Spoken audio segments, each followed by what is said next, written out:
Welcome to UL in Limerick, and what a brilliant reception we have had here, and what a setting it is. Superb lights, superb pitch, absolutely superb. We were in Abbottstown last night and it's very similar to that. An amazing setup here, and just rightfully so for hurling in this part of the world. We're here for a Limerick derby. It's UL against TUS Midwest, formerly LIT, if you know your hurling or haven't been around for the last couple of years, and it is in the Electric Ireland Fitzgibbon Cup.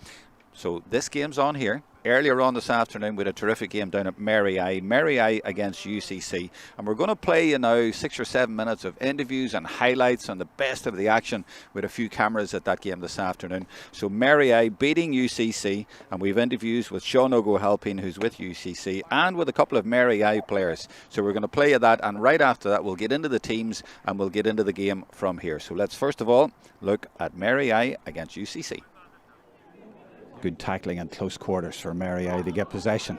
They may stretch the game yet again. That is Jerome Quinn putting it diagonally into the right corner, looking for Declan McLaughlin from Portumna and Galway, and he's got goal on his mind. He's going to go low and he gets it. That's the first goal of the game, and that could seal the deal for the home team here. Declan, for that goal, was goal definitely on your mind? Yeah, at that moment in time it was alright. I saw good ball given in, and took the ball and just saw the opportunity, went straight forward. And why did you decide to go for goal at that point? It was a crucial game, or a crucial time in the game, so we needed something to lift it, because it was tip for tap, so lucky enough the goal came at the right time. And just the goal, it was a key score of course, at a key time in the game, and you were obviously looking for Declan? I suppose I just saw the two boys inside making the run, and you know, when you have your back to goal over on the left, it's always kind of a diagonal ball over there, so he made a good run and finished it very well. He had a lot of work to do. He kind of had to tussle with the man first to get the ball, and then he took on 2 or 3 fellas and stuck it very well, so it was a great finish. Sean Og, I'm not surprised, but the passion obviously is still there with you, and you were so frustrated at the end of that game. Yeah, look, I mean, we came up here with high hopes of getting the campaign off to a winning start. That didn't happen. All hats off to me, right? They were brilliant on the day. To be honest, even if we were here till midnight, they would have beaten us by more. And there's some days there you're just going to have to take it on the chin, like today. Our only saving graces with the round robin system. You know, we have a game next week against Maynooth. That makes it a knockout for us. I mean, for us to go on and get out of a group, we need to win that game, and we need to win every game after that. But you'd be hoping guys would respond to it, you know. But today was, today was from 0 to 10, 0 being the lowest, it was -5, you know. But that's sport for you. But instead, it's Jeremy Ryan who's there for Mary. Beautifully taken on the stick there by Declan McLaughlin, and he's full of confidence after that goal, and he adds a point from the other side, showing all the skills. Lovely finish. And what's it like being one of the only Galway men? I know Big Finn come on later on, but you were the only Galway man who started among all the other lads. Yeah, it's good. It's good to join other lads from other counties and stuff and see their perspective and stuff, so you learn a lot from it, so it's great. Yeah, well, you're Portumna, and Joe, of course, Joe Canning was at LIT for years, playing and managing. Yeah, he was, in fairness, and he had a good run down there, so it's something that college hurling is great to get to the next step and stuff.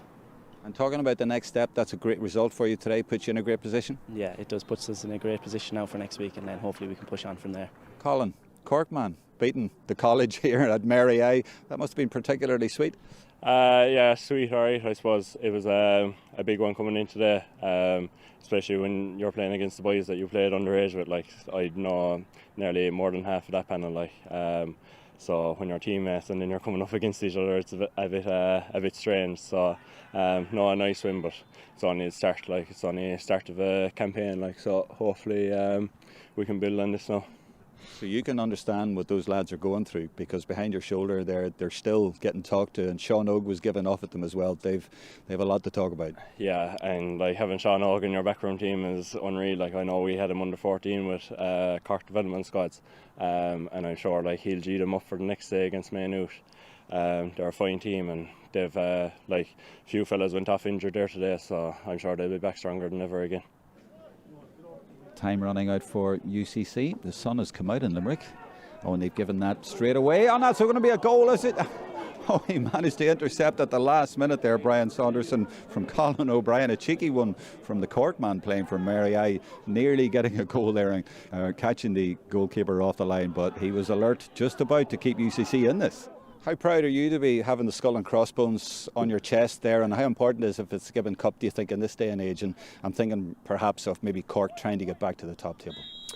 Yeah, it's very important. So for the overall picture for Cork to win the Lee McCarthy again, so you need to look at the system, that's feeding the players, onto that stage. Third level is hugely important. So is second level, second level schools. So I think the bigger picture is either ourselves or NTU Cork and our hurling schools, in the seconds level, that they're competing, at the very top, not once every 5 years, but every year, and just trying to get the quality of players going through. So whoever's the senior management with Cork can pick off good quality fellas coming through. I didn't go to UCC, I went to DCU, right? And I still keep an eye on DCU, whenever they play, because basically it's my alma mater. I've been helping out with UCC teams for the last 10 years. I love the gig. It's brilliant. I love going to the Mardyke. It's great vibrancy, energy, down the Mardyke. I mean, you get to come across guys like Billy Morgan, who's training the Sigerson team. So we could be training before the Sigerson Cup team, and then you get to chat with Billy Morgan, who's a hero and Jesus, living legend. And I mean, you're involved with quality players as well, and just seeing their development and trying to get them up to their. I mean, I don't have the answers. I don't know anything, but whatever I've learned over my playing career, even if you just, give a small nugget to a player and they take it on board, well, all better for it. And yeah, look, it's tough talking to you today like today when you're, spanked by 8-9 points. But look, you have to keep things into perspective. We'll all wake up tomorrow, and tomorrow's another day. And for us, next week against Maynooth is a key game for us. It's tit for tat at the minute, point for point, but the gap is there and it's significant, and Mary in control, and they might get another one here if this falls nicely, and it's well taken by Shane Meehan, and off his right he puts it very high and very accurate. The home crowd like that one. They might profit from a UCC. Brian Hayes from the bars, way over on the left. Will he perform heroics like we saw in Croke Park on Sunday? Not quite. Goalkeeper comes out to deal with it. That's Gillan. He's under pressure, but he's a cool man under pressure. Gets it away, but that's going to come straight back because there's a lot of red jerseys there, and Dara Flynn is going to give it some and maybe even try and catch the keeper off his line, but it drops just over the bar, and that's a super score. So one Limerick winner already today in the Electric Ireland Fitzgibbon Cup, that from this afternoon at Mary Immaculate College. But the word immaculate is what you would use to describe the pitch here at UL, and the floodlights and the whole setup. Our cameraman Patter is just slowly panning across to see, or to show you just how immaculate this place is. They used to play across from here. They come over here now for the big hurling games, and well, it's fitting, and it's probably contributed as well to the rise of Limerick hurling as well, and it's only right. And there's a man with me now, Patsy Coffey, who was involved with the freshers here for 6 years and who has seen Limerick hurling come to the fore, and I guess this is the perfect platform, Patsy, isn't it? Oh, that's correct, Jess. It's beautiful here now. You have the two pitches here behind us and the pitch in front, and the facilities here are first class, and in the near future actually there'll be dressing rooms built out here behind now, so everything is good to go and going forward. So if you're hurling on that, you couldn't ask for better. This is like a billiard table. You couldn't ask for better. Ronnie O'Sullivan would like it then. He'd love it. Look at it. So I don't know if it comes across exactly, but when you're right up to here, I mean, the grass is cut to perfection. Sometimes you go and you see a game and think, oh, they could have cut the grass away, but they could have cut it too close. This is just perfect. It looks like the ball will bounce really true. Oh, it will. Oh, yeah. It's ideal now for the hurling that will be played here tonight with these two teams, with the talent that's on display here. And will it give itself to ground hurling more? Or will it mean there'll be more ground hurling? Will boys be more likely to pull on the ground and let it run? Not really, no.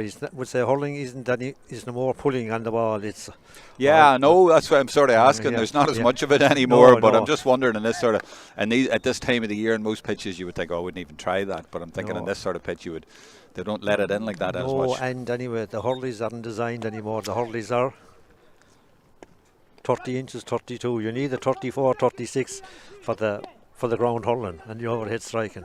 I remember Denny Cahill years ago was up in Belfast and he told all these lads from an underage club, he said, your hurls are all too long. You know the way you put it up to your hip? He was going, no, it's shorter hurls, hurls. Yeah. It's we'll see with the shorter hurling, then you control the ball, you stop the ball. And now the other men are so tall they can't bend their backs down to pull. Well, that's it. Yeah, they're huge. Yeah, these boys are like 6'6", some of them, you know. And so explain that a wee bit more to me, can you? About the height of them and what it means for the big lads. The big fellas, like, you know, you take the likes there now. I would say you have Coughlin, like you know. I mean, he's 6'7", like, you know. He has really developed over the last number of years, like since he came here in 3 years ago. And you remember him? Oh, I do. Oh, yeah. Sure. Last they were a great fresher team, like, you know. Oh, absolutely. Himself and you had Adam English, Aidan O'Connor, and you know. But are you saying like the bigger lads sort of play a different kind of hurling, or it suits them more because they're so physical, they're big units? They are, and they can control. They want the ball, and they're able to manage the ball and control it. And like they have the strength to do it and move on. But you take even would say, I know the bigger fellas, like didn't you have Adam English and Adam Aidan O'Connor and Mark Rogers there now with Joel. They're not the tallest, but they are strong. And once they get the ball, there's only one thing in their mind. They don't believe in throwing it around. Direct. Go direct. All right, well, since you mentioned those boys from the UL team, that's the full forward line you just mentioned. Let's have a look at the UL team for tonight. We're looking at them out on the pitch, but let's have a look at how they are going to line out. And yes, Adam English, Mark Rogers and Aidan O'Connor are indeed the full forward line. Further back, you have a very decent keeper there in Connor Hanley Clark, and you have a lot of Limerick men. Well, you have 6 Limerick men. You have 4 Clare, 1 from Cork, 2 Galway, 1 Tippin, 1 Waterford. But Patsy, you know you're hurling. You're the county referee coordinator. You're with the Freshers here, so you know these guys who come through. So you tell me about those boys. You can start there with the goalkeeper Conor Hanley Clark. Like, you know, even he's from Kilmallock, but he plays generally out the field with him. But he's a with the club. But he is a good goalie. He's very courageous and a great free taker. There a number of years ago in a Freshers League final, he was the leading scorer with 5 points up in Laois there. And you converted him into a goalkeeper. Yeah. You know, well. and he has great hands. He's very courageous. Yes. Then you have the full back line there. You have Fergal O'Connor from Darrell Owen from Shannon. Yes. And John Keneally. And you know, all experienced players. Ross Hayes there from Clare, Mark Fitzgerald, great hurler, another tall man, great physical strength, and Colin Coughlin, then he's captain. He's from Ballybrown. He's knocking around the Limerick team there now for the last number of years, so he'll be looking for his place with Limerick this year. Absolutely, and so a couple of giants there at 6 and 7. That's right, you know. Midfields. You have Brian O'Grady or O'Grady? Brian O'Grady, yes. O'Grady, you call him down here. From here in Limerick, like he was on the Limerick panel there. He was very unfortunate. He did his crucial, and you know, he's making his way back now. So. And O'Sullivan is a Cork man from Kanturk, and then in the forwards you have a Galway man there, Hannafy. That's right. Gerard O'Connor, of course, from Tipperary. What a player! Oh, Gerard, you know, a great player, like great free taker. You know, another big, strong man, like, you know, and not one bit afraid to have a go at it, like, you know. Absolutely, well, that's what you want. Let's have a look at TUS Midwest. I'm not sure you know them quite as well. Their manager is Jimmy Brown, and their captain is Dara Casey, actually a Limerick man at number 3. And their breakdown, they have 8 tip men, 2 Limerick, 4 Clare, and 1 from Carlow. That's Jack McCullough at number 7. And they've actually 2 lads at midfield from the same club, from Broadford and Clare. That's Paddy Donnellan and Oisin Kavanagh, but again, I know, and also the full forward, by the way, he's from Broadford. So 3 guys from the same club, which is unusual enough. But you tell me who you would pick out there from the TUS Midwest. No, I mean to say, you've in the Dunphy and goals. Yes. Dunphy and goals, and Dara Casey, he's the tip man, and Dara Casey at full back is the captain of the team. He's a Limerick man, yeah. So you wouldn't know them quite as Not, well? not, I wouldn't know them quite as well now as the UL fellas, like, you know. But they'd be coming here as underdogs, wouldn't they? Oh, tonight. There will be, yes, right. I mean, you look at the two teams, like, you know, and the names that stick out, like, you know, like they haven't got the stick out names that's No. But I mean, sometimes at college level, you know, that just works. You know, it's not always about the big names, and this is where they can make a name, and if they've the team spirit, this can work. That's true, and this is a derby, like, you know, so anything, you know, like, I expect the first 10-15 minutes to be held for leather, like, you know, like, TUS will give it a right cut, like, you know, they won't be one bit afraid of it. No, absolutely. That's what we're looking at here. Yeah. But can you talk to me just before we get into the game? It's going to start in a minute, but a wee bit more about, you know, you've been with the Freshers here for a number of years. Limerick have won All Irelands. You know, what has happened in Limerick over the last 5 or 6 years, and what contribution has colleges third level made to Limerick's 5 All Irelands? But you go back, when John Kiley took over the 21s and that, things really began to take off, and he got his team together, and then they set up the academy in Limerick. They got the talent in and used it properly. It's all about leadership, and there was great leadership shown, and that's where we are today. Like, you know, and when another thing was, in all things, like, to win things, you have to have a good team, a good manager, but you also need a bit of luck, and the people have to be fully committed to the cause, which they are, and that's why Limerick are in the position today, and they're starting out now this year, going for the elusive 5 in a row. So. But you must feel great pride then when you see these lads that you've seen come through over the last number of years, not just the way they've developed as players, but developed even their own bodies. I mean, you talked about Coughlin when he came in 3 years ago. Yeah. If you take him as an example, what has he done to become the giant of an imposing figure that he is? Like, you take here, I just see Adam English was just there in front of us, like, you know, when he came in, Matt says he was a skinny little kid, like, but look at him now, like, you know, he's a man now, really developed. Like, you know, and you can put him in any senior team, and he'll do the business, like, you know. And that's what Limerick have done. They've brought through players. They're bringing them through all the time. There's fellas there on the fringes. They'll be on any county team. Adam English, Cathal O'Neill. But that's the physicality you're talking about. What else has developed? Is it the style of play, individual play, team play? What is it? It's all about about the play. It's all about the team play. You know, it's about team, it's not individuals. And is there an ethic that runs right through all of the teams? It runs through from the academy from 14s to the senior. And what is that? You know, how would you describe it? What's the sort of style of play if you said that's UL all the way through? Yeah, with UL would say with the Freshers and that, like, you know, when they come in there, like, we don't know them as such, like, you know, but they're all great hurlers. You just make them bond. And once they bond, and you let them off. I mean, you can't coach these guys or teach them anything. They're real natural, they're talent, and you just let them go. All right, so you just let them at it. Yeah. Yeah, funny, Malachi O'Rourke, who managed Waddy Graham's to the football at the weekend, he was asked, you know, what are you doing during the game? And he says, I just let them at it. You know, he says, his work's done by then. You know, the boys take responsibility on the pitch and they just get on with it. What you have is leaders. Every team needs leaders. And we're up and running now. We are, and I see number 17 is in there right from the start for TUS Midwest, so he's in there. That's Owen Connolly from Cashel and Tipperary. We will keep an eye on any other changes, and I'm just looking around to see. And it was the referee, Johnny Murphy from Limerick, from Ballylanders actually, who got us underway. And it is UL in the white and TUS Midwest in the black. So it's a black and white situation. Now the referee's coming over right away, is it? No, a flag for the linesman. Oh, he's a flag for the linesman. He's just flagged that up, yeah. It was poor linesman was waving away with his arm, but he'd no flag over on the far side. We've sorted that out now. Cool evening as you'd expect here, but no wind, no rain, and after the weather of the last few weeks, it's not stormy at all, and a good crowd out here, Patsy, too. That's as right, you'd expect. In Limerick, like, when, you know, they love their game, they love their hurling, like, you know, they will come out. Now, that was played in dangerously.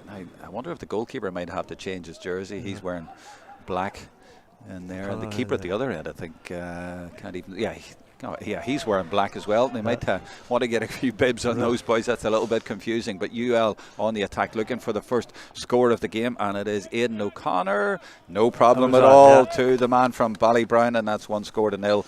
He's not going to miss from there, as Patsy Coffey was saying just before the start. He's deadly, as is Mark Rogers and Adam English in the full forward line. So 1 point to no score for them, and the ball goes very long into the UL half, or just into it, but coming back in UL, he's not able to just pick that up there. I think it was O'Grady, and I must ask you again, I don't think I was listening the last time. O'Grady or O'Grady? O'Grady. It is O'Grady. Okay, UL at the back now with John Keneally. Clareman, and that's a lovely pick out there, and Fergal O'Connor from Effin got into a little bit of space, and he's come onto his right side. I thought he might try himself, but he is a fair distance out. A little shortening of the hurl there, and this is lovely play at close quarters. Colin Coughlin now, and he goes back down to that left corner. Oh, that's beautifully taken on the boss of the hurl there, and he might go for his score. That's beautiful. Aidan O'Connor again, that's 2 from him, but the build up there, that was Rolls Royce stuff. Two Ballybrown men, like, fed the ball, like, no greed, no going for glory. Find the men. Do you think they knew where each other were? They pick each other out? No problem. I knew that was a silly question. Of course they do. 2 points to nil, and lovely hurling. And TUS Midwest trying to get possession. They haven't really had much so far. That's kind of what we're expecting here tonight. UL obviously favourites, and they've won 2 Fitzgibbons in a row, and who's going to stop them? That is the question. Garrod O'Connor, again, a team full of names that a lot of people around the country know, whereas TUS Midwest you wouldn't necessarily know. And O'Connor is, well, he's pulling out all the tricks already, and this could be a third, and this is already exhibition stuff, Patsy. That's it, yeah. Oh, they're finding, I mean, TUS is what, let's just get their act together, like, they're letting UL dominate already. Well, they're probably saying, hold on a minute, Patsy, you know, you put all these superstars out there, what you try and stop them. Yeah. Now the puck out, they're going left all the time here. They're going over the far side of the same area with their puck outs here, TUS. And this time they do have it. And that's the 17 that I was talking about there, Owen Conley, who's in from the start for TUS. But again, ball breaks and UL come away with it, and they just pass the ball around effortlessly, accurately, and they always seem to have time on the ball. That is O'Grady, and again a lovely little pick out right through the middle, and Garrod from distance, serious distance, but it doesn't matter. We are getting an absolute treat here already in the first few minutes, and we did expect it, but it's such high level, it's ridiculous. It is, yeah. 4 great scores, like, you know. I mean, if he was halfway there, you know. No breeze, no nothing, it's perfect. No problem at all, and he didn't even look like he really gave it everything. That's Paddy Donnellan, number 8 for TUS, but it's broken down again, and UL so quick to pounce, and then they you know what it is, it's like in football you'd say one touch. They don't take too long on it. They just pick out somebody straight to the hand, and the hand always plucks the ball immediately and easily, and Garrod O'Connor with his second in a couple of minutes. Well, this may be one-sided, but it's a pleasure to watch. This is hurling how it should be. 5 points to no score, and it's not even 5 minutes gone yet. It's all about the ball, movement, move the ball. Yeah, there's always options. Yeah. But their turnovers are so slick as well. Again, there's another one. That's you know, right. they just win the ball back That's so it. quickly. Yeah. And then the players move into the space, and they use the space. So many times have they put it across the field here in the first 5 minutes, and then you have O'Grady there, and he goes, well, I'll just go for a wee run, and they're looking to that corner again. Pinpoint pass. It must be a delight to play in the forwards here, because you just get such fantastic supply of ball. I don't believe they've missed one. No. They have. Rogers. Do you remember the Harlem Globetrotters in basketball? It's like watching them. Exhibition stuff. The younger viewers haven't a clue what we're talking That's about. That's right, You know, the Harlem what? Harlem Globetrotters. This is nice play again. They're so assured and so confident, and then ping, and there's a sweeper back there, and the ball just cuts him out, and look, what a catch. Mark Rogers in there. He might even get in for a goal. Well, that sums it up. TUS Midwest are hanging on. They're holding on to them. What a start. Great catch there. Brilliant. But it was a catch, but it was the ball in was pinpoint. Absolutely superb. So, holders of the last 2 years, I was saying there, would you agree that they're favourites? I mean, University of Galway as Conor O'Shea was saying at the game we did last week, he'd make them second favourites, but UL favourites. UL will be favourites again this year, like with the talent they have at their disposal. But Galway won't be far away either, like, you know, they've been knocking at the door, like they've been very unlucky. Yeah, last 2 finals. Yeah. Oh, that one's gone short, and it's worked. They got it to Gerard Ryan from Kappa White and Tipperary for TUS Midwest. But again, the pressure, the high press on from UL. They're like dogs going around there trying to get that ball back. Now it's gone over the sideline. But yeah, so UL definitely the favourites. But, you know, they're doing something special and have been for a good number of years. And that Freshers team, you know, was it last year? Or was it 2022? I mean, 22. My goodness. That was the team, like, you know. Oh, so this is really them. That's them, yeah. Well caught. That's good work by TUS Midwest. Has he got a free? Yeah, he has got a free in, so they might have a chance. A little bit of respite, and I'm sure they'll appreciate that. Yeah.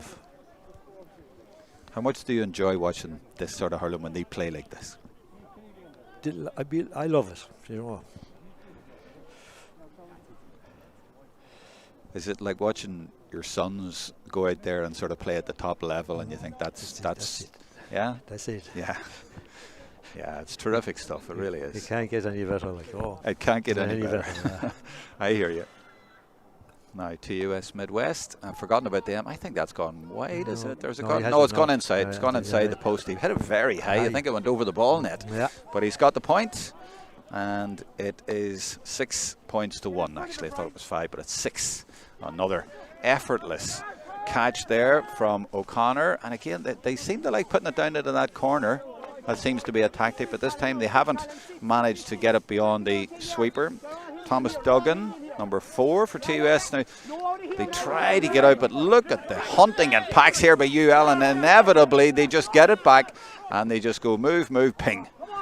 Except that ping wasn't such a good ping. It's gone right through to the goalkeeper. But yeah, that seems to be the tactic. Win it back and then deliver it at pace and accurately. But TUS Midwest get a bit of a chance here. But on the break, UL winning most of the breaks, and they've won that one again, and always men over. But good pressure there being applied by Niall O'Farrell for TUS. And yeah, they're battling hard here trying to stay in it. Sorry, they're battling hard, that's right, yeah, you know. They're trying hard, but they don't have the penetration up front.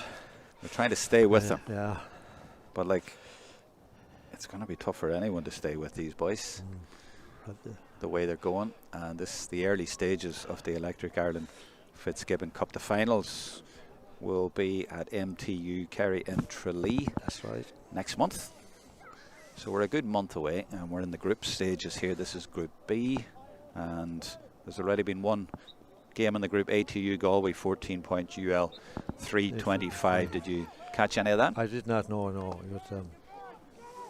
Seems low scoring for them. Just the 325. about that would be their goal, like, you know. Yeah, so around that, okay. We'll see if they match that tonight. Gerard O'Connor, lovely little transfer there, but hard working again from TUS Midwest to stay in there. That one's going to come over towards us. Lovely little slick pick up again. The ground allowing for it as well, and they're just pinging the ball around here and really enjoying themselves. And that's Adam English. Wide. What? Hard to believe it, but. Don't believe it is right. Because Aidan O'Connor's been pinging them over, and I'm sure Adam is going, oh, hold on, I can do that. But yeah, wide. Blame me. Now the goalkeeper is Enda Dunphy, Tipperary man, and again, I don't know why they keep going so much down to that left-hand side to US Midwest, and it just, well, 9 times out of 10 they haven't won it, but I'm not sure if they'd win it even if they come over to this side, but they've definitely got a thing about going there. And there's UL going into the right corner. And that's beautifully taken as well. And how many times do you see them leaping up there to catch it almost unchallenged? And I don't know if that's the defence at the other end or just their own timing and skill. And Aidan O'Connor, well, he's having a field day up there. Even with the sweeper, they're able to work around it. But it's the movement, it's the players around them. You know, if you had one good player in there, it doesn't work. They're all good and they're all moving. It's the way they play, as you said at the start, it's a team play. It's all about the team. So 10 minutes gone, 7 points to 2. The best team in the country over the last couple of years at this level, and you know, arguably they'll go down as one of the best in Fitzgibbon history, the way they're going, and looking for a 3 in a row. And the defender's coming forward as well, and there's applause there because Colin Coughlin from Ballybrown put that over with ease. And watch his movement here, and watch the movement from Garrod O'Connor and the support. See the way he took the catch there as well. It was almost like the hand was over it. And he expected him to be there, like he hadn't even to look. He knew he was going to be there. So there's no, I don't see any balls slipping or dropping here. It's all really, really slick. It is. And it's the delivery, I suppose, of the pass, never mind the catch. And it's the conditions, you couldn't have better, Absolutely. So that's where the pitch comes in, the weather comes in, but it all just works. We did, I think, the Freshers final here last year, not the one we were talking about. It was the one in 2023, and again, the exhibition stuff in the first 10 minutes. So this, the conditions here, the pitch just allows itself to it too. That's right. If you can't play hurling here, if we can't do it here, you won't be doing it any place. You may go home. So it's 8 points to 2 now. So I don't think already that. Is that another one? Of course it is. 15, yeah. Aiden again. Is Aiden again, yeah. I don't think there's going to be any doubt about the scoreline here, but if I was a neutral, I'd be thinking, I just want to watch this, to just watch hurling in action here, poetry in motion with these guys. They've just been so good so far, and they're just enjoying themselves. TUS with a direct approach, but that just didn't stick, whereas at the other end, everything just seems to stick. But there was 3 UL men around him there. Very hard for him to try and pick that up. Garrod O'Connor leaves it off to Brian O'Sullivan, back to and he's got it again. Cork and Tipperary combining, and I was going to say the inevitable result, but they've missed that one. 12 and a half minutes gone, 9 points to 2. Is there already somebody hurt? Yeah, I see somebody coming on to TUS Midwest. I think it's their number 2, Sean Murnan. He's from Bruff in County Limerick. Yeah, he looks he's hurting there indeed, and I'm not surprised. He's been under a lot of pressure. They've all been under a lot of pressure, and we're looking at the management team on the sideline here. That's right. Brian Ryan, Judd Downs. Just introduce them there from left to right. Who have we got there? I don't know them all. I know the names, but I don't know them all. Go on ahead there. Brian Ryan, Judd just Downs. on the shot here, you have from left Judd to Down, right. From the left to right. You have Jer Maroney. Yeah, Jer Maroney, Adrian Moriarty, Brian Ryan, and Judd Downs. Yeah, who've all have been involved at the highest draw. Yes. Of hurling, been with Limerick. Brian was there with the minors. Yes. Down the years. So no better man to have in charge. Ah, yeah. Cian O'Dwyer now. Tipperary man gives it inside to the number 17, who did start the game, and he's picked that off really nicely. Owen Connolly from Cashel and Tipperary, and they have a lot of Tipperary men there for some reason at that college, and they combine there nicely, and that's a decent response. That's right. For a split second, there was a goal on, but his control left him down. But they got a point out of it, which is good. Oh. And they might come again here. This is Jack McCullough, the Carlow man. And he drives it diagonally into the danger area, and that has fallen quite nicely, and it's picked up and should be a point at least. I think he's missed it. I think it's just gone to the right from Niall O'Farrell. A little bit unlucky there, but they're getting a bit of joy. But it's winning the ball when it comes out is important. But now, where's this puck out going to go? Went left the last time. He's going to go short this time to right corner back. He says, I'm not going to try that one again. And again, precision pass. And how important is that? That's what it's all about. This is Sean O'Hanlon. We haven't mentioned him so far. Galway man from Turlockmore. Yes.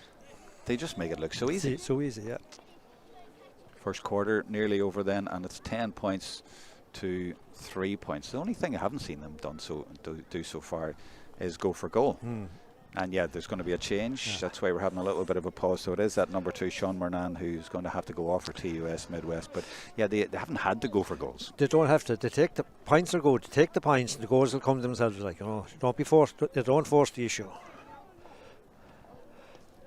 This is Derek Keogh, Clareman, but he's bottled up in there under pressure now. He's very relieved to get us free, but it's all about the press again from you.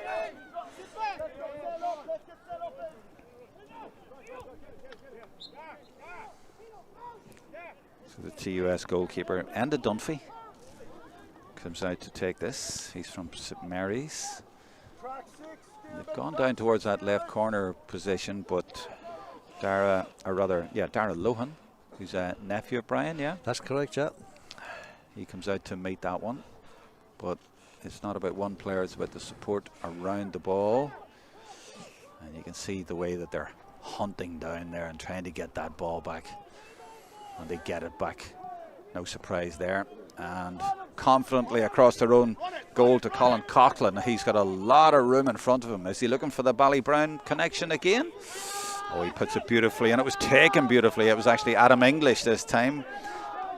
He's actually from Doon, and he comes back to Coughlin, and we're right up close now. I think it's coming in. Is it? Is it coming in? It has come in. Are you doubting these boys?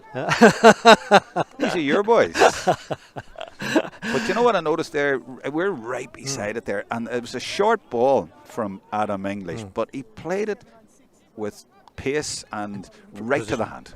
That's it. Put it into his heart, like, you know, let him make the call. Doing the simple thing really, really well. And you know, it just gives you that little bit of space as well, and he was never going to miss. No, and Adam, although you didn't, I doubted him, right? Adam, you can apologise to him now. I'll apologise to him later. And well, to be fair, I think it looked like it was going wide and kind of drifted in a little bit. You know, about the team play, Adam spotted him. Man in space. And just before that, I know I'm waxing lyrical about these boys, but I've rarely seen hurling played at this level as well, if ever. But the ball that was played into Adam, when it arrived in him, the way he took it on a stick, I mean, whereas the ball at the other end, it was a similar ball that got, it was a man right up beside him, and he just couldn't control it. But he was able to take it. It's just a pleasure to watch. This is the goalkeeper collar, Conor Hanley-Clark from Kilmallock that you were talking about. Look at the way they go up for it, and the delivery and the support. Fergal O'Connor, that's going to the right now. That is going wide. But again, how many times are they clear, you know, to get clean catches? That's right. They go short this time. This is Connolly for TUS. Ross Hayes, he's from Crusheen. Crusheen, that's right. Oh, that's an interesting ball. That's a lovely ball for a forward to pick up. And it's Shawnee Keneally. The finish isn't there, but it looked promising for a moment. Changed the angle of the ball in. And apologies to anyone who's really passionate about TUS Midwest and they don't like hearing all this, but I have to say I'm just enjoying this performance so much from UL. They're 11 points to 3 up, but it's the manner and the style of the game and the way that they're playing. Really, really cool. 18.5 minutes gone. I will check the messages and the comments on the YouTube live chat in a minute or two when we get a little moment, but there's not many of those. And Jeremy Hannafy getting in the act, is he? No, it's gone to the right and it's gone wide, but a lot of room for him there, Patsy Coffey. That's right, yeah. They're great to make the space. They move once the ball is. They're able to make the space. I thought myself he should have found another man. Like, you know, he was a bit far out, but however, he's going to get a free here. No, he's able to go on. And Garrod Ryan, number 6, doing well, and he feeds it forward as well. Now this man's only come into the play in the last few minutes, number 18, and he's put it left and he's put it just wide. And at 18 is Joseph Ryan from Burr in Offaly, so he's come into the play, and there's the puck out, and that's what you call precision. Again, picking out Jeremy Hannafy, and there is a lovely ball played low into the forwards. That's impossible for the defenders, and Mark Rogers is away, and he might go for a goal here, will he? He's bound to, and he puts it down. I'm not sure he's going to get. No, he's not. Is it a case, Patsy, that when they start so well after 10 minutes or so far up, is it hard to keep it going? The momentum has gone from UL at the moment. Like, you know, the tempo has dropped a bit. Now, I think I mentioned the captain for UL, but on the chat, Garrod Howley says Mark Rogers is the UL captain. Is that right? No, Colin Coughlin. It is Coughlin. He's all right. Captain, yeah. All right. Sorry, Garrod. We have it here from the man who knows. And Connor Dunn reckons it will be UL against Galway in the final, as it has been the last 2 years. Yeah, we've been talking a little bit about that. Thanks for the comments there. 1,500 devices already on watching this game, and I'm sure they've been well entertained. It's being provided by Higher Education GAA. It's free to view, live streaming from Limerick, and it's just fantastic to be able to showcase the standard here of hurling. You don't often get this sort of standard, but we have to also praise TUS Midwest. Did that one go over? That one did go over. You know, they're sticking in this game. They're obviously the underdogs, but oh, what a lovely catch there by Hannafy. Brilliant catch. The catching though has been absolutely outstanding in this game, and the running and the finishing usually. And yes, he's got another one. And that was Garrod again, of course. Yeah, brilliant point. But again, I know I'm going on, but it was the ball, precision, the trajectory of it, the pace of it. It makes it easy to catch, but then they catch it so well as well. You know, hold it, catch it, hold it. You're showing me, people can't see it, but you're putting your hand as up just in the way that you want that ball to be, and just you more or less you put the hand up and the ball just smacks into it. Sticks into it. Yeah, it really it does stick, yeah, and that's the difference. That's the top level for you. Out in front, once again. This time it's Fergal O'Connor and then Aidan O'Connor. No relation. Oh my goodness. He can't miss today. That's right, yeah. 13-4. That's precise as well. Finding Jack McCullough, and he transfers it immediately. It doesn't stick, but Kyle Shelley is there, runs into traffic 65. And loses the ball, but it's coming out to a 65. I thought you were like me, you were going to start talking about 70s. I still talk about 14 yards, and there was a referee, your man, is it Stack? And he was giving out to me, he says, you keep going on about 40, it's 13 metres, it's 20. And I realised I've been saying that and I can't get used to it. So this is definitely 65. I know, you might have noticed now, it's the yellow ball, is in now at all levels in the...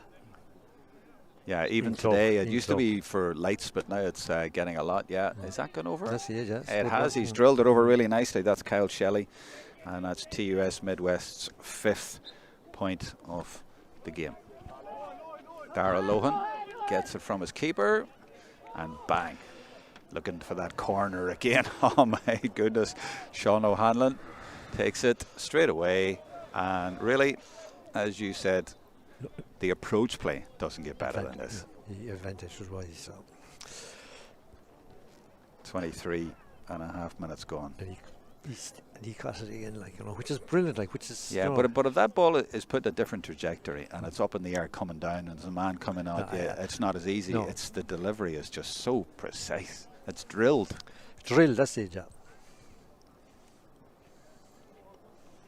Now, a little bit of a pause here. For some reason, is there a substitution or something on the far side? Here. No, it's a free. Free in. All right, okay. And there it is, the point now.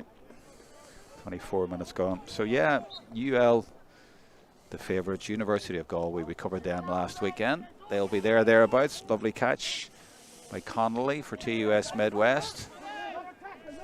Taken on by Paddy Donnellan. And Paddy puts it in there, in and around the house, but goalkeeper watches it, and as you said at the start, Patsy Coffey, he's got a good hand, but they all have a good hand. This is Adam English coming into his own half, but immediately it's almost instinctive. He knows where to go with it. He doesn't have to think about where's. He knows there's going to be a runner down in that corner. They don't often go through the middle. Delivery watched and anticipated there by the UL defence, and Brian O'Grady in there to try and get it. Where's it going? 15. Oh, it's 15 coming away. Shawnee Keneally from Moneygall. Another tip man. Oh, Jesus. Oh, he's lost it. But it's going to be a free out. Yeah, quality players all over the field. And this goalkeeper, I'm interested. You were telling me about him. He's an outfield player with his club. He's a good forward. But what did you see here that you thought we can convert him and use him as a goalkeeper? He's very courageous, and he has a great delivery, and with a bit of experience in the goals, he will become, I'd say, a contender for the position in Limerick in a few years' time. He has all these triples actually, and he has good feet as well. Good feet. Yes, he can move. and Yes. he can get out of trouble Yes. he's able to move now, Adam. And has that one Wide. gone over as No, well? No, no. they've missed that one. It has gone wide. As I say, that's a little bit of a surprise. They are human after all. The game has died a small bit over the last 7 or 8 minutes. The tempo's gone out of it. Yeah, it has a little bit, and I suppose it's hard for the crowd to get invested in it like that because it's not a close game. But as I was saying, for people watching as well, it's amazing just to watch these guys in full flow. They're not quite in full flow at the minute now. They've missed one or two, but it's very interesting, probably from a coach's point of view, Patsy, just to watch the way that they operate and the athleticism, the skill, and the way that they play, for example, there, and he's able to, without any fuss, there's no mistakes made, the ball goes straight to hand, they pick it up, there's no messing about at all. Like they are now. Like Fitzgerald, Coughlin, Brian O'Grady, and just moving at pace all the time. Yeah, exactly, yeah. Well, you're talking about the goalkeeper, Conor Hanley-Clark. Well, I'll come to that in a second, actually. I was going to make a point, but what a catch under pressure there by Coughlin. No problem at all. And I don't know, that's just phenomenal under pressure. And they're basically coping better under pressure than the TUS boys. They're not able to catch a ball when there's a man hanging off you, but Big Colin was there. The point I was going to make, you were talking about goalkeepers, Hanley-Clark. I remember Owen Murphy playing with Waterford IT and they won the Fitzgibbon up in Belfast 2013 or 2014, and he was playing right half forward. He was an outfield player. Yes. And look at him now, the goalkeeper that he's become for Kilkenny. So it can work both ways. Oh, it can, yes. Is that gone over? I think it's gone. It is. Of course it has. Yeah, of course. Garrod O'Connor, inside his own 15 points to 5. Yeah, so what do you think of Owen Murphy and the way that he's transformed into the goalkeeper and the save that he made last year, for example? But what does it say about the difference for the players who can transform into goalkeepers or go outfield? Yes, I think they have an advantage. He has it in Limerick as well. Nicky Quaid is an outfield player for his own club, Effin, and he's outstanding. As you know, in goals. They understand the play. And I suppose in the modern game in football even now you see a lot of guys and they're not born goalkeepers, but they have to come out so much, maybe not as much as hurling. That's why I would say you see those says like what Ron Murphy did and I would say what Nicky does, right? They're able to move. They move to the ball. They move. Yes, they're not just on their line. Yes, we have a mighty point here. Absolutely. Great score there by TUS Midwest. That's our 6th point 17. Of the game. Was it 8? I think it was Paddy Donnellan, from just down in front of us. So, on an ordinary day against mere mortal opposition, TUS Midwest are a decent team. Oh, they are, yes. And they're competitive. No, come on.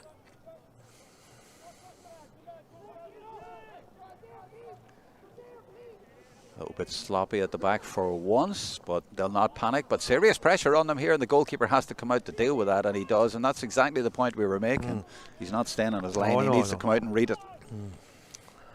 I really hate to go against you here, but the another little bit of evidence has come to me about the goalkeeping situation, and the captaining situation. And I'm sorry, but I am being told that Mark Rogers is the captain of this team. Right, we'll go with it. We'll have to go with that. The evidence is compelling, I'm afraid. It has been coming through to me. Now, where did that message come through? I saw it pop up there. Yeah, there it is. This fella sounds like he knows what he's talking about in that particular area, and a few people have come into us and told us that, so we're going to go with that. Peter McNamara, thank you for the message. He's watching the coverage, and he says Coughlin is the vice captain. Very good. He says he's enjoying the coverage. Thanks very much for that.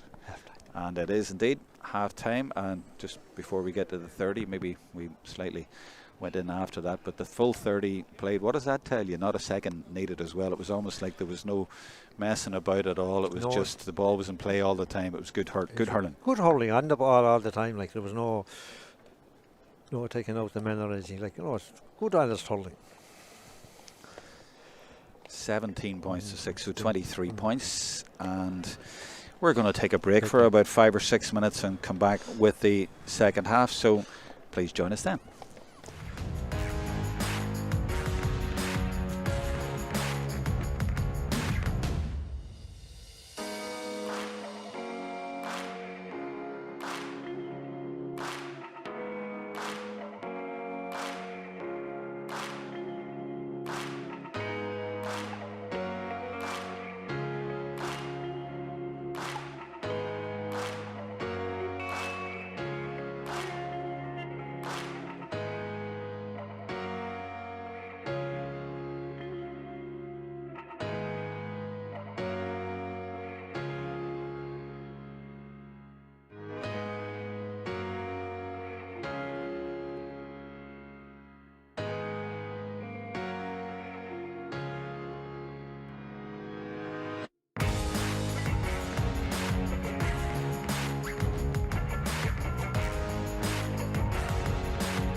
And we're coming back only briefly because I want to link you straight to the game this afternoon. Mary I against UCC in the Electric Ireland Fitzgibbon Cup.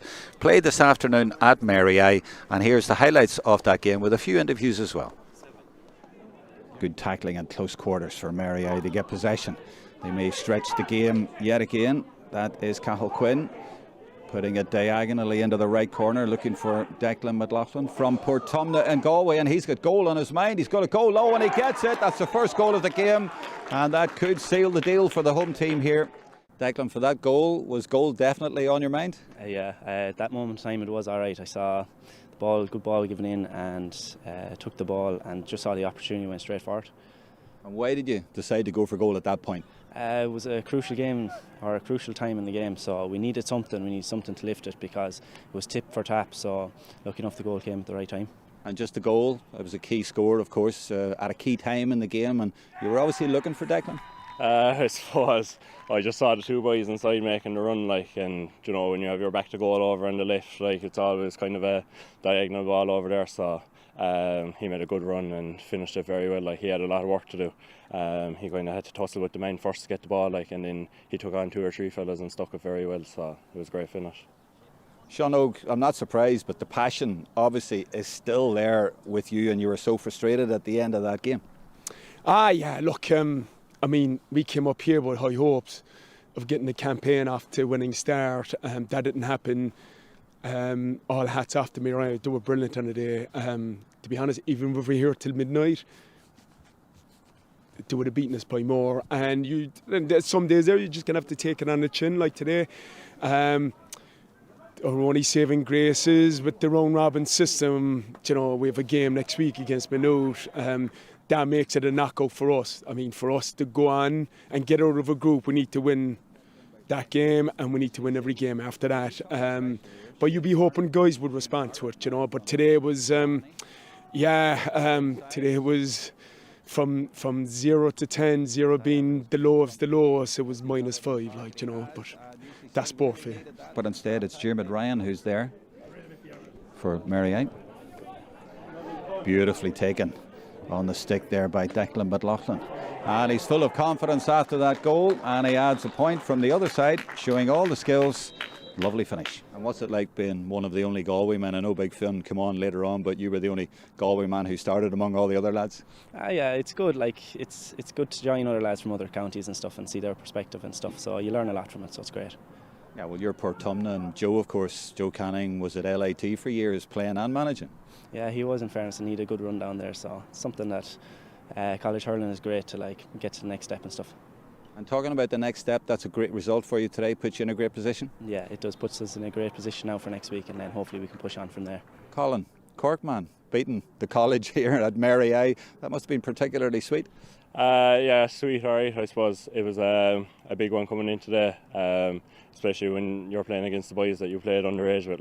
I know nearly more than half of that panel. So when you're teammates and then you're coming up against each other, it's a bit strange. So no, a nice win, but it's only a start. It's only a start of a campaign. So hopefully we can build on this now. So you can understand what those lads are going through, because behind your shoulder they're still getting talked to, and Sean Ogue was giving off at them as well. They've a lot to talk about. Yeah, and having Sean Ogue in your backroom team is unreal. I know we had him under 14 with Cork development squads, and I'm sure he'll G them up for the next day against Maynooth. They're a fine team, and they've few fellas went off injured there today, so I'm sure they'll be back stronger than ever again. Time running out for UCC. The sun has come out in Limerick. Oh, and they've given that straight away. Oh, that's going to be a goal, is it? Oh, he managed to intercept at the last minute there, Brian Saunderson from Colin O'Brien. A cheeky one from the Cork man playing for Mary I, nearly getting a goal there and catching the goalkeeper off the line, but he was alert just about to keep UCC in this. How proud are you to be having the skull and crossbones on your chest there, and how important is it if it's Fitzgibbon Cup, do you think, in this day and age? And I'm thinking perhaps of maybe Cork trying to get back to the top table. Yeah, it's very important. So for the overall picture for Cork to win the Lee McCarthy again, so you need to look at the system, that's feeding the players, onto that stage. third level is hugely important. So is second level, second level schools. So I think the bigger picture is either ourselves or NTU Cork and our hurling schools, in a seconds level, that they're competing, at the very top, not once every 5 years, but every year, and just trying to get the quality of players going through. So whoever's the senior management with Cork can pick off good quality fellas coming through. I didn't go to UCC, I went to DCU, right? And I still keep an eye on DCU, whenever they play, because basically it's my alma mater. I've been helping out with UCC teams for the last 10 years. I love the gig. It's brilliant. I love going to the Mardyke. It's great vibrancy, energy, down the Mardyke. I mean, you get to come across guys like Billy Morgan, who's training the Sigerson team. So we could be training before the Sigerson Cup team, and then you get to chat with Billy Morgan, who's a hero and Jesus, living legend. And I mean, you're involved with quality players as well, and just seeing their development. Sorry to interrupt Sean Ogue there, but we're back in action. We've only started just about 2-3 seconds ago. TUS Midwest in the black, playing from right to left and looking for a score at the start of this half. And they've worked this one quite nicely, and it's gone to the right though. It might even stay in play. No, it hasn't. It has actually, but no score anyway. The effort was from Cian O'Kelly, number 11 for TUS Midwest, but Brian O'Grady has it now for UL in the white, leading by 17 points to 6. And that went all the way through to Aidan O'Connor, who for once wasn't able to take it in his stride. But the interception is there, the pressure coming in from O'Hanlon. And a nice little flick there from Mark Rogers, who, just to emphasise again, he's the captain of the team. Colin Coughlin is the vice captain, and that has gone, is it a 65? 65. It is indeed. Okay. So at half time there, we played a video from the game this afternoon, Mary I against UCC in the Fitzgibbon Cup, and we'll play that to its entirety. We'll let it finish at the end of the match. So we played before the match, and we put a little bit online as well. And talking about online on the live chat there, we have 1,300 devices tuned in and lots of very interesting comments. Someone is already saying that they think UCC might end up playing UL. Well, they have to beat Maynooth yet, but he's surprised that UCC were beat so comfortably this afternoon. I think Sean Ogue was as well. That's another point from Garrod O'Connor. Yeah, so that was the point that was made. Also the point that that's a good Mary I team. And I'm just watching the play and trying to read your messages as well as that ball drops down around the 45. And there's the battle for possession. And it's Mark Fitzgerald going to ground, and TUS indeed have got it. They've stolen it and they're going to go for goal here. I'd say it's Keneally, and he gets on his right, but as soon as there was a chance, there were 3 or 4 jerseys converging on him to snuff that out, and that's what he did. But is he given a free in possibly? Yes, I'm not quite sure. That's right, yeah. There's management standing in front of us. We're at ground level, but yeah, it's going to be a free in. But a bright start there for TUS Midwest. I think they definitely thought, let's go for goal here, and sure they may as well. Adam Ryan says of the first half, this is on the live chat here, he says, what a great half of hurling. A pleasure to witness such skill and talent on show from both county and non-county lads. That's an excellent point. Thank you for making that. That is very true. Owen Connolly and Ger Brown on the bench. What else is coming in here? Yeah, they're talking about Colin Coughlin. Patsy Coffey is with me here. He knows him well. Actually, let's go with the play rather than talk about that for a second. I'll talk about when we get a breather, if we get one. Pressure on there in Dara Keogh. If you don't take the ball slick and in the first chance you get it, these UL boys will be all over you. But that's much, much better. That was great work by Niall O'Farrell. And there should be a point at the end of it. And there just about is. It's just gone over the bar. But that's much better. You know, you have to sharpen up. And in the end, it did go over from Paddy Donald as we watch the replay here. The game, Patsy, again, and you know, it has to be precise if you're going to play at this level. Yes, yeah. TUS have come much more into it now in the second half. Like, you know, they have thrown off the shackles and they're having a go. I don't know. They're gone back man on man. They're going up the sweeper, I think, at the moment. Oh, really? So yeah. that's maybe what's made a difference here. Yeah. Yeah. So they're thinking, well, we may as well go for it. And that is Sean O'Hanlon, but it's dropped short. But the referee, I think, is he given advantage? And then he's brought it back for the free? Yeah, he has, yeah. So just explain that difference again. Sweeper, dropping the sweeper, going from man to man. What's the thinking? Like I would say, when you're playing sweeper against a team like UL, like, you know, with the talent to have, like, you're giving away the ball to them, and they will use it against you. Now they've gone. It looks like they've gone man and man, like, you know. Every man should be able to contest his own ball, and you know, and it makes it more interesting, like, you know. And is that the way UL are playing? Oh, that's the way UL always play. You know, they rarely play a sweeper, like, they'll go man and man, like, you know. They'll play anyway. They'll play away, like, you know. When you have the talent, you don't have to be going. That is another great. Yeah, exactly. When you have the talent, you can afford to do that. Number 19. They're bringing on a sub, UL, number 19, Patsy. Who's that? Patrick O'Donovan from Effin. Another one from Effin. Oh, yeah. And he's coming on for Aidan O'Connor. Well, what a day he had. What's the thinking there, do you think? He's only come on just a few minutes into the second half. I would say, like, there's more matches to be played in this competition, and everyone, you know, like, Paddy is actually he's on the Limerick panel at the moment, like, you know. So there's a point. Yeah, Brian O'Sullivan. Yeah. You try to get into a conversation and you miss a fantastic point. Yeah, you know, I mean. So what you're saying is they're bringing on boys here of serious quality. Oh yeah. Would say they have the bench here, like, you know. So and they're going to give every fella a run. Oh, and look at this! Loads of room up here. And he's going for the road. Over the bar again. That was so easy, but it was the movement, it was finding him, it was the vision. But as you say, you know, they've great players coming in here, and it's so good as well to see Brian O'Sullivan, as you say, back from his injury issues. Yeah, Brian O'Grady. Or Brian O'Sullivan. Brian O'Grady had injury. Like, Brian O'Grady, sorry. He's crucial, like, you know. Two Brians at midfield. That's right, yeah. That Brian O'Sullivan, he's a good hurler too. No. Now it's broken for, well, I thought it was TUS Midwest, but of course the UL boys just nip in there and get it, and that is that going all the way over the bar? Oh my goodness! By Adam. From inside his own half, Adam English from Doon in Limerick there, and he just pinged it straight over. And this is the proper size of a pitch. That was a serious distance. Now, I hate to bring this up again, Patsy, but it's quite funny. Liam O'Reilly says, tell Patsy the UL captain is a Clare man. Would you Limerick lads give us something, Patsy? Thanks, Liam. TUS Midwest in the black. Started brightly, but now it looks like UL have just stepped up the pace. That's lovely. That's beautifully taken again by O'Hanlon. And off the shoulder was Adam English. And this, again, is exhibition stuff. They just seem to turn it on when they want. They can, yeah. You know, they're up the tempo there now in the last 3 or 4 minutes, and they're pulling away again now from TUS.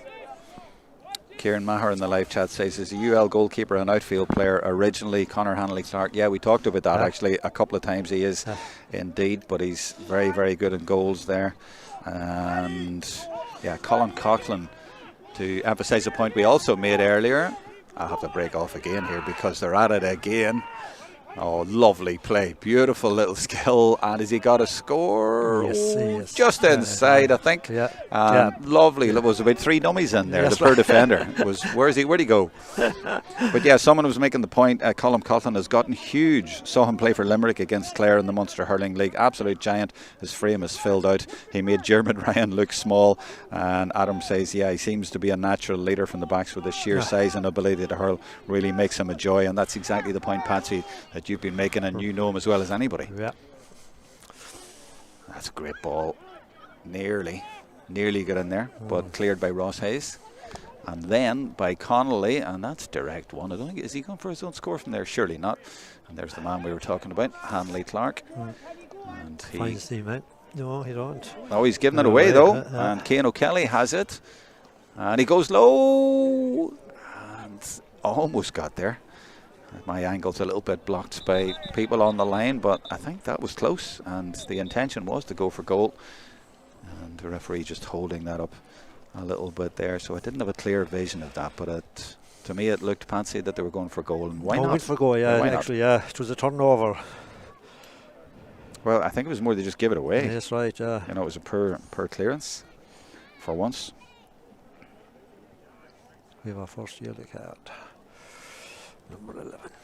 It is a yellow card, yeah, for the TUS 11, was it? Yes, Cian right. O'Kelly, yeah. It was him who made that catch there, but ended up with a yellow card. So 9 minutes into the second half. Clash of the Ash right in front of us in the air. And that was a nice little touch in there actually by Thomas Duggan, the number 4 for TUS, and that effort has just gone wide. On the live chat as well, Crahir has said, will the full match of UCC Mary I be available, Jerome? Well, we played it at half time, not the full match, but we played 7 or 8 minutes. The best bits are there, and we'll play them again at full time. We'll put some up online as well, but no, the full match won't be available, I'm afraid, but you'll get the gist of it. And the goal is in there, the only goal of the game. That is O'Hanlon, and he's put it over as well with the greatest of ease. 20 minutes to go. Are you cold, Patsy? I'm not. No. I'm not. No. Actually, it's a lovely evening. It is actually, yeah. Lovely still night. Yeah. The old zip has gone out of the game again to Zatter. Yeah, but you know, I suppose we can't expect them to play at that sort of pace all the time. But they have done it in patches, and we do it when they do it in patches. Patsy, it's brilliant. Could I suggest that they're county level? Oh yes. Good county level. Yeah.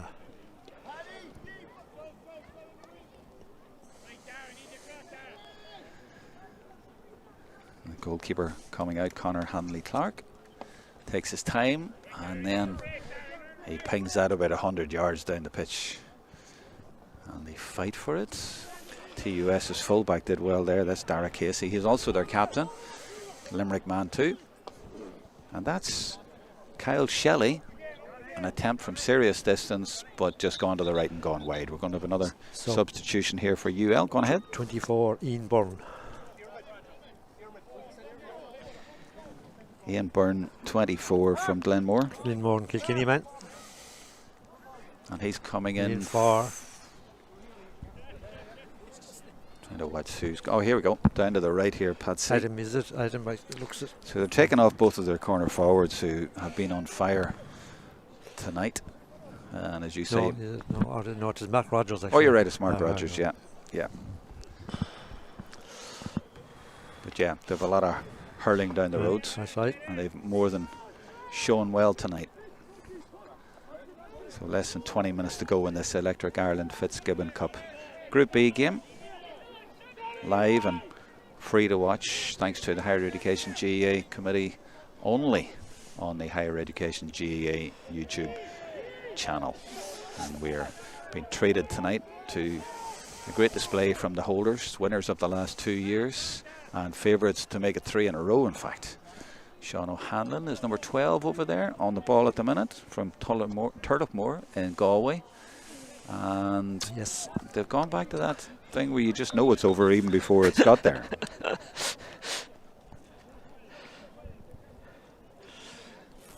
Yep, as you see again, it goes over nicely, and that's 25 points. So their previous game, they scored 25 points. Patsy, I was saying, against ATU Galway, but they scored 3 goals as well. They ended up with 325.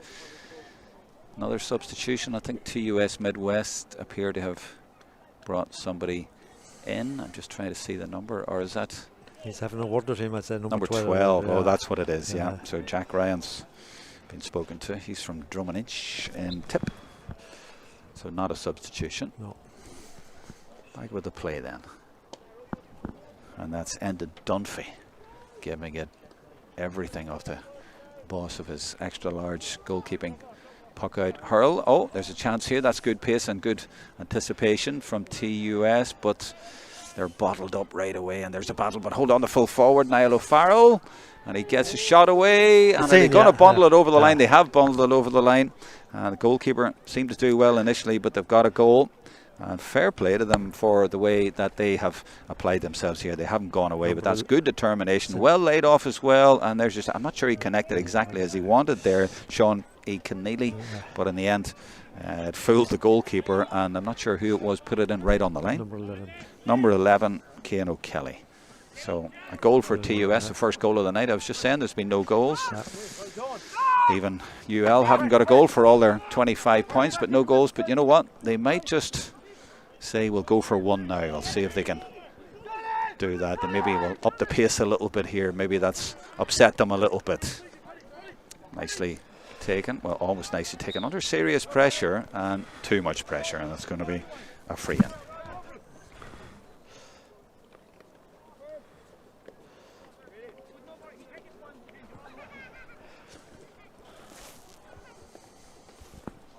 So Gerard O'Connor's come over. Nearly on the side.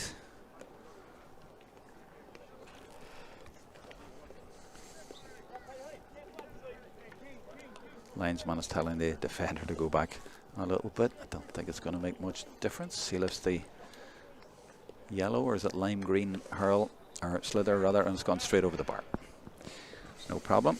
And that's coming up to the end of the third quarter. The result not in doubt, but TUS Midwest at least have put a goal on the scoreboard there. They now have 1-9, still 13 points behind, but they go on the attack again. That hasn't stuck, and if it doesn't stick at the first time of asking, UL are always there to pounce.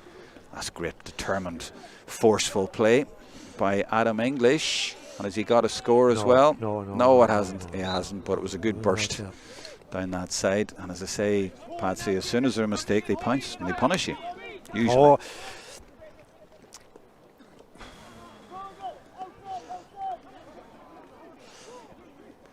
And again, they slip it inside to Brian O'Grady.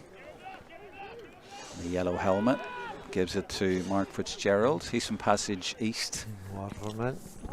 And the effort comes in. It comes in high, and this one does go over the bar. And we're in the final quarter now, and that takes it to 26 points. That's one more than they got against ATU Galway. So here. I'm letting you do the subs, Patsy. Work away, mate. Right, we'll get to see who's going to Brian.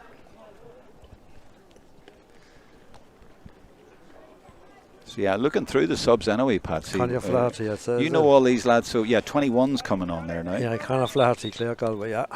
So talk me through the rest of these lads. You probably had all these. Conor Flaherty is he's the sub goalie on the Galway senior football team. No way. A dual player, yeah. A dual player and the goalkeeper for the footballers. In Galway, yeah. Callum Coughlin there came off, yeah. There's other subs there. I see TJ Brennan down there. Yes. And you take to him, and there's Colin O'Mara from Clonlara. They'll be all getting a run. That's Ian Byrne is on. Max Hackett there from Mike Harkey Butters from Tipperary. Did those all lads come Keelan through? Hattigan there, yeah. Oh, yeah, all came through. Yeah, all through the freshers team. Yeah. I mean, it's Cian O'Kelly, number 11, looking to try and get in behind, but he needs a bit of support. He's outnumbered in there, and indeed it's going to be free out. Yeah, well, they may as well roll on the subs here. That's why, well, I'd say TUS have gone back to the sweeper again, so damage limitation for him now, I'd say. And that is why there's such space over here. That's why, yeah, no. At the back. He is now. That's the problem.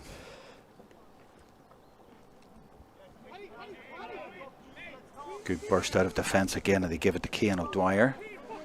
He's wearing number 10, but I think they were looking to play it through the hands, and it just didn't stick. Beautiful again, straight to hand, and bang, from way inside his own half, way downtown, but it's gone to the right, and it's gone wide. But boy, they really fire a ball at each other, but they always just pluck it out of the air. It's just precision. It's precision, yeah. TUS, though, they're like a plucky boxer, you know, and they know they're going to lose, but they stick at it and they keep trading punches. A good courage there. They've really applied themselves really well, and I know there's always a risk of being condescending, but like, it's just because UL are so good, but they're doing their very, very best to make a game of it. And there's another one. He hasn't connected well there, and that's going to go harmlessly wide. Or did he get it touched? No, he didn't. It's going wide. So Enda Dunphy, the goalkeeper.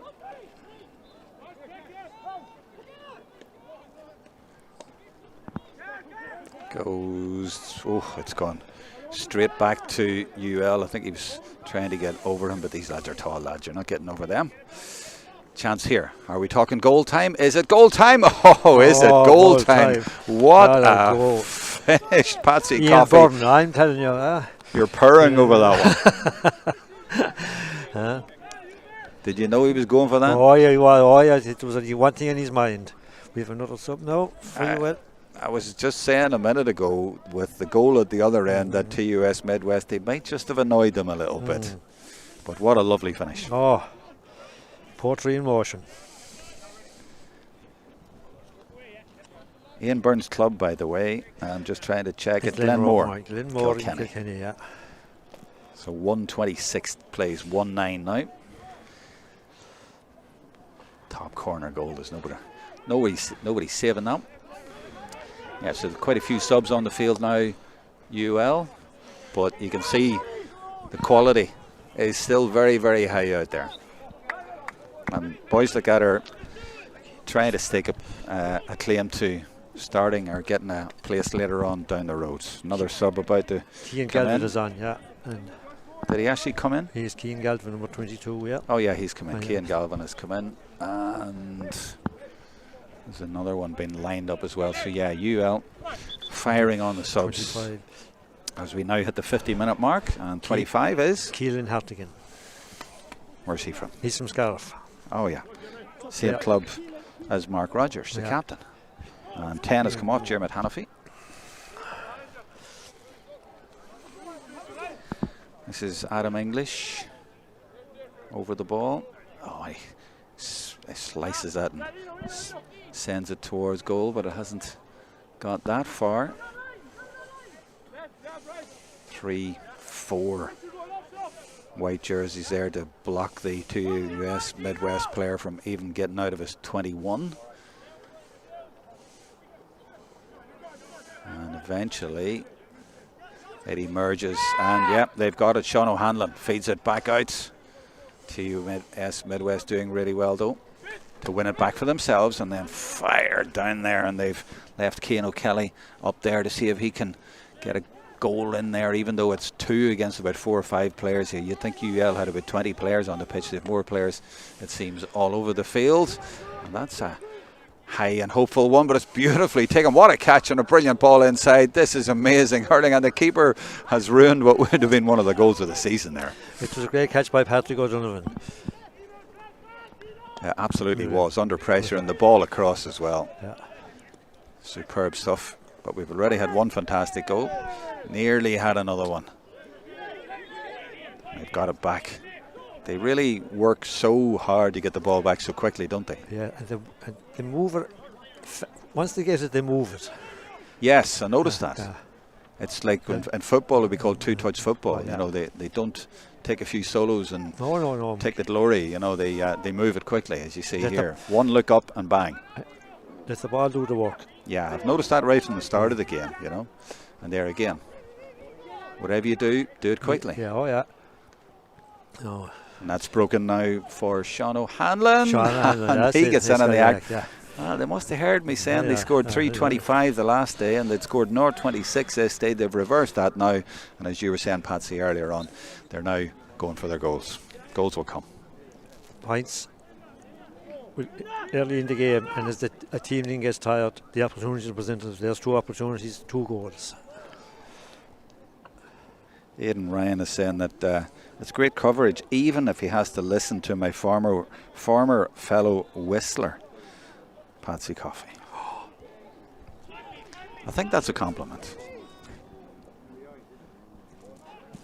Yeah, it's just a wee message on there for you, Patsy. I don't know. No, Has that wide. one gone over? No, that one's gone wide. Mention for the referee tonight, Johnny Murphy from Ballylanderson, since you have a strong refereeing background and you're the county referee coordinator? Yeah, that's right, yeah. Oh, Johnny's one of our leading referees actually in the country, like, you know. So. And what's the thinking behind him doing a game like this?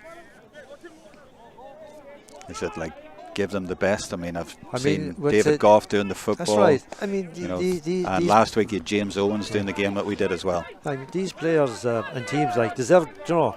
They do, but the referees also enjoy it. They do, yeah. They feel it's good for them. Oh yeah, I mean, you're dealing with, you know, with with top class players like as you say, UL could be make the bones of an inter-county team like. Is that a point for Yes, TUS that's right, yeah. Midwest? It is, and Yeah. it's nicely taken there actually, and it was the number 19 Michael Ryan, and he is from Murrowboher in Limerick, not far from here. No, out the road, Nice point, but fair play to them again. They're not laying down, they're keeping going right to the end. Oh, and there's a hurl that's just been broken in that challenge there, and it was Jack Ryan when he went in on that, and it's just snapped into. And UL at the other end, progressing and trying to finish the move, but he's going to hit that one off the shoulder. He's got it high, and it looks good actually. Well, he was nearly out in the road on the far side there. A brilliant point. Well, there's been not many of them, hasn't there? 2:28. Now he plays 1:10 down to the last 5 minutes. You will have a player down on the far side there. So. Oh, is that what the delay was? That's Yeah. the Oh, delay. yeah. I see that now. Way over on that far corner. You can just see it in the shot there. Way over on the left. So somebody requiring a little bit of treatment there. We're going to be getting to the point here, by the way, Patsy. We may as well do it even during the game in the last 5 minutes, where we'll pick player of the match and your contenders for that. And then right at the end of the match, I'm going to go for anyone who wants to watch it. We're going to play the highlights from this afternoon's game, the Mary I against UCC game. But hold on, in this game, are they going for a third goal? This is Adam English. He's fed it through and it's over. Put it over. I thought they were going for another one. And it was it O'Hanlon again? He got the one a few minutes ago as well. And there we'll see it again. And yeah, definitely going for goals. Yeah, it was O'Hanlon, and he's put it over rather than under. Now let's watch this puck out. They come to the left-hand side to US Midwest. And there's their substitute 23 going for that. That's David Boland. He's from Broadford, same club as Niall O'Farrell and the two midfielders. And they're going to get a free here, and a bit of an injury there, is there? Gives us a chance. So yeah, player of the match and your contenders, Patsy. Well, would say most will be from UL. Colin Coughlin there on the wing. You had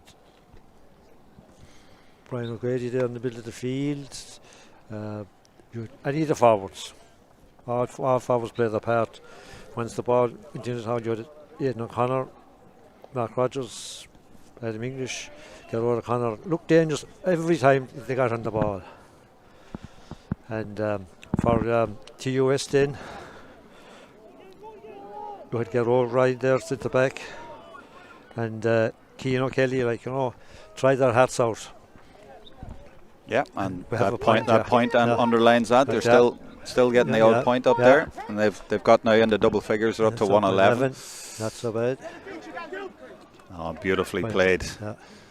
Precision again. And is he going to take his own score? Yes. Of course he is. Yeah. That was very simple, like goalie, precision, into the hand, few steps and over the bar. So you've named contenders. I'm going to press you now. Pick one. Who's your player of the match? I mean, I know it's not all about the scores, but as you said, they did the business up there. But who would you pick if you had to? If you were picked, pressed, and you are being pressed to pick one? I thought I'd be giving it to Adam English. He got some lovely scores, and he moves around the field. He makes himself available, and he's well able to distribute the ball and take his chances. So Adam English would be my man of the match. I'd go with that, because he was inside his own half a few times as well, and he was a provider at times, whereas Aidan O'Connor was picking off the scores quite a lot. But I guess you're saying that Adam English moved around the field and was providing. It's not all about who just applies the finish. That's right, yeah. But as you say, any of the forwards. Last 2 minutes. And overall, if it needed to be said, I mean, it's been great to just come down at this stage of the competition and just see how good UL are. That's right, yeah. They're not always, as Conor Hanley Clark just bats at over the bar, caresses it over.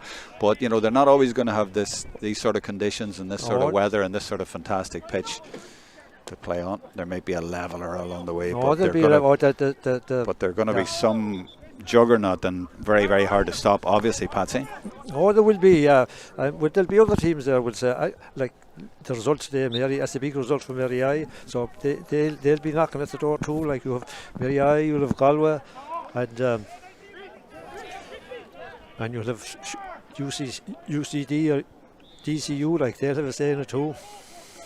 Yeah, Mary were good today and beat UCC quite comfortably, it has to be said, but Limerick is definitely the hotbed, isn't it? At the moment, I mean, anything that, it's everything like what Limerick can do, like, But you know as well that it hasn't been that way for a long time, and it's taken a long time to come, so you're enjoying every minute. Oh, it is. I mean, this is once in a generation.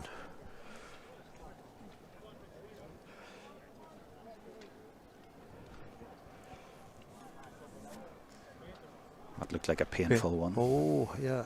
That was it. He's okay. Yeah. Hardy hurler. These guys are just a wee war wind, isn't it? Hardy boys. Wee bang in the knuckles, he's fine. And Affley man, Joseph Ryan, he'll be fine. He's up and running again. Just more of a sting, I think he got in his hand. Yeah, so just going into added time at the end of this one now. So 2 good wins for Limerick colleges today, Mary and now UL in the Electric Ireland Fitzgibbon Cup. Lovely connection, but it's UL sweeping up as usual and swift to pounce at the back and then move it through the middle of the field, and he's banging the middle of the field and he's going for a score just to the right from Brian O'Sullivan. I'm looking forward to putting some of these scores up later online, because there's just been an exhibition and you could pick probably one. I mean, it scored 29, but at least 10 of those were top quality scores. Right. Not to mention the first goal as well by Ian Byrne. That was superb. This is Niall O'Farrell still going for TUS Midwest, and that's an excellent point. And there is the final whistle, and very little added time needed at the end of the first half or the end of the second half. It has been an exhibition. I hope you've enjoyed it. I think a lot of people online have commented that they have. It's been like watching an exhibition team, and that's no disrespect at all to the losing team here, TUS Midwest, formerly LAT, and their manager Jimmy Brown. They gave it everything they could tonight, and that was emphasised by that point right at the end. But UL just too good, too slick, and have underlined themselves as favourites. But earlier on today, it was another Limerick college, Mary Immaculate College, at home to UCC, also in the Electric Ireland Fitzgibbon Cup. And we were at that game for the second half. We filmed that. We got the goal from a Galway man from Portumna, Declan McLaughlin, and we did an interview with him afterwards, and the captain, who's a Cork man by the way, and also Sean O'Halpin, who is with UCC. So we're going to play that in now with a few highlights, but from the commentary team and the live stream here, we're going to leave you watching that, and we're going to say goodbye from UL. Good tackling and close quarters for Mary to get possession. They may stretch the game yet again. That is Cathal Quinn putting it diagonally into the right corner, looking for Declan McLaughlin from Portumna and Galway, and he's got goal on his mind. He's got to go low and he gets it. That's the first goal of the game, and that could seal the deal for the home team here. Declan, for that goal, was goal definitely on your mind? At that moment in time it was alright. I saw the ball, good ball given in, and took the ball and just saw the opportunity, went straight forward. And why did you decide to go for goal at that point? It was a crucial game, or a crucial time in the game, so we needed something. We needed something to lift it, because it was tip for tap, so lucky enough the goal came at the right time. And just the goal, it was a key score, of course, at a key time in the game, and you were obviously looking for Declan?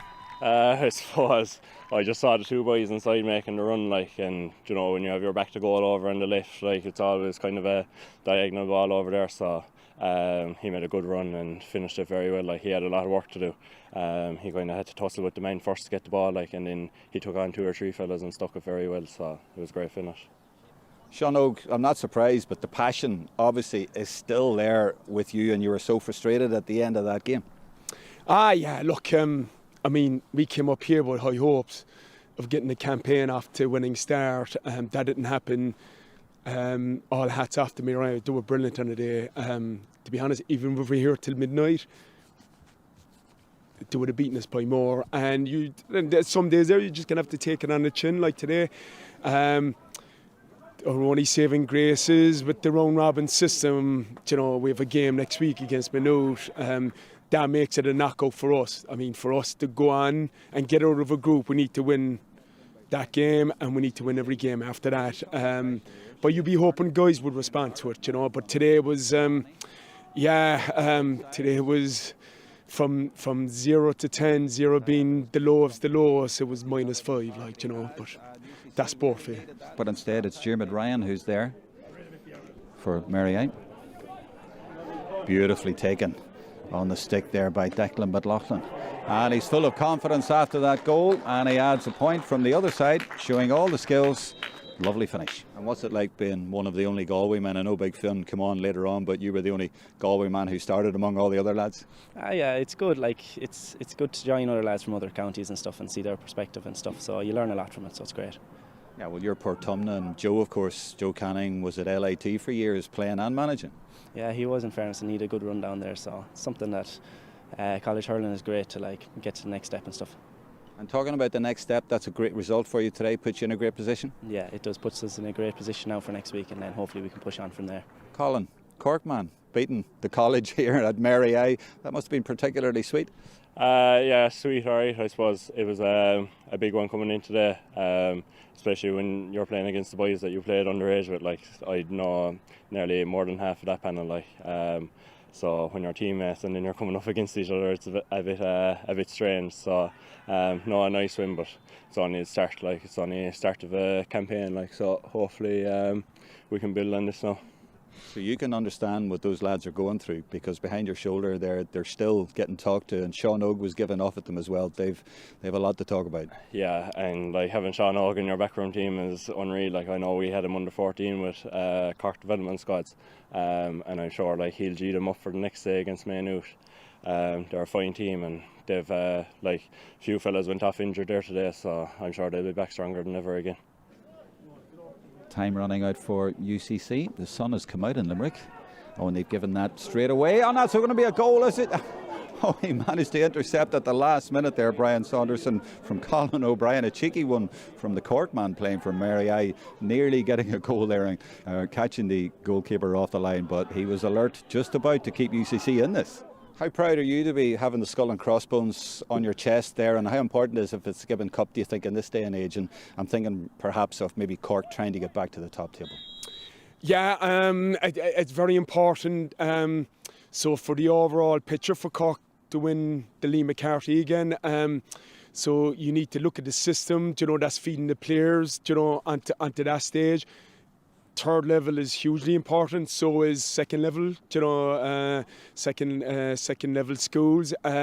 So I think the bigger picture is either ourselves or NTU Cork and our hurling schools, in a seconds level, that they're competing, at the very top, not once every 5 years, but every year, and just trying to get the quality of players going through. So whoever's the senior management with Cork can pick off good quality fellas coming through. I didn't go to UCC, I went to DCU, right? And I still keep an eye on DCU, whenever they play, because basically it's my alma mater. I've been helping out with UCC teams for the last 10 years. I love the gig. It's brilliant. I love going to the Mardyke. It's great vibrancy, energy, down the Mardyke. You get to come across guys like Billy Morgan, who's training the Sigerson team, so we could be training before the Sigerson Cup team, and then you get to chat with Billy Morgan, who's a hero and Jesus, living legend, and you're involved with quality players as well, and just seeing their development and trying to get them up to their. I don't have the answers, I don't know anything, but whatever I've learned over my playing career, even if you just give a small nugget to a player and they take it on board, well, all better for it. And look, it's tough talking to today like today when you're spanked by 8-9 points, but look, you have to keep things into perspective. We'll all wake up tomorrow, and tomorrow's another day, and for us next week against Maynooth is a key game for us. It's tit for tat at the minute, point for point, but the gap is there and it's significant, and Mary I in control, and they might get another one here if this falls nicely, and it's well taken by Shane Meehan.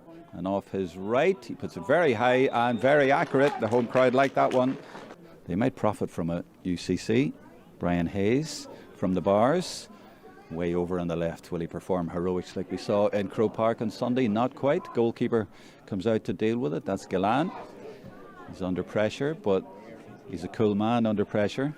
Gets it away, but that's going to come straight back because there's a lot of red jerseys there, and Dara Flynn is going to give it some and maybe even try and catch the keeper off his line, but it drops just over the bar, and that's a super score.